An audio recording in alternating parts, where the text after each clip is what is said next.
Good evening, Presidents fans, and welcome back to another episode of the Quincy High School Sports Talk Show. I'm your host, Kevin Mahoney, the athletic director here at Quincy High. Last time, we highlighted the early seasons of our boys and girls basketball teams. At this stage in their season, both teams have qualified for the MIAA state tournament and are gearing up for their final few games before tournament play. In today's episode, we will be spotlighting our boys and girls hockey teams. Both are closing out their season schedules in the next week. Let's start with the QNQ girls hockey team. The team has been up and down all season in the win and loss column. The team currently stands with a record of 3-15-1. Their wins came against Fontbonne, Marshfield, and Whitman-Hanson Silver Lake. Along the way, they have shown some great improvement. They are led by a few seniors from Quincy, Maggie Tierney, who is in her first year with the program, Maeve Walsh, Megan Mulhern, and Cassandra Davis. Cassandra has continued her tremendous hockey career, posting another tremendous stat line and leading the league in points. She currently has 36 goals and 12 assists for 48 points.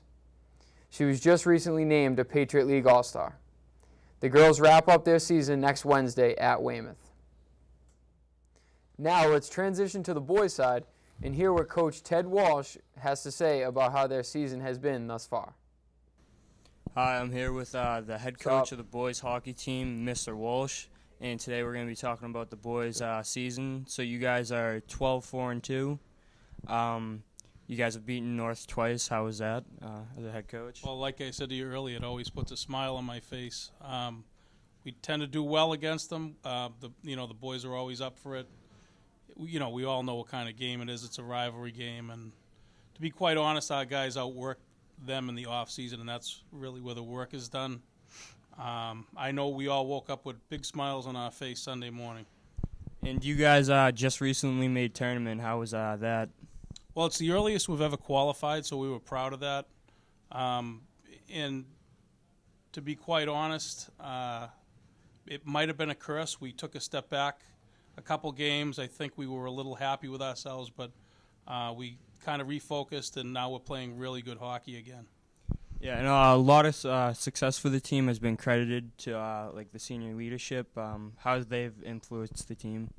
That's huge because we have 13 of them, and all 13 contribute. Not all 13 play a regular shift, but to be a successful team, you have to have everybody on board, and they allow us to have good practices. Anytime you have good practices, you can translate that into the games, and that's exactly what's happening right now. And, the other thing is they not only do they get it done on the ice, they get it done in the classroom and in the community. So it's a group to really be proud of. All right, well, thank you, Coach, for the interview, and we're going to bring it back to Mr. Mahoney. We are now joined by captain and senior of the boys hockey team, Griffin Lynch. Thanks, Griff, for taking some time to meet with us today. Obviously, it's been a special season for the boys team. It's been the talk of the town. So in your own words, though, could you just describe the type of season that you guys have had? Yeah, we definitely have had a special season. Everybody's been pulling their ropes together, all have one goal in mind. That's to do damage in a tournament and make it onto the state championship. So let's hopefully do that. Great. And now, obviously, you guys, from the get-go have set a goal.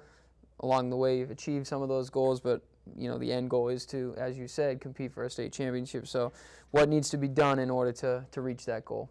Everybody has to have the mentality that we're going to go far, do damage, get into the state championship, stay positive in the locker room, go to the rink every day with a good mindset, go into the games with a good mindset, and the outcome will be there. Great. Now, obviously, special history just personally for you.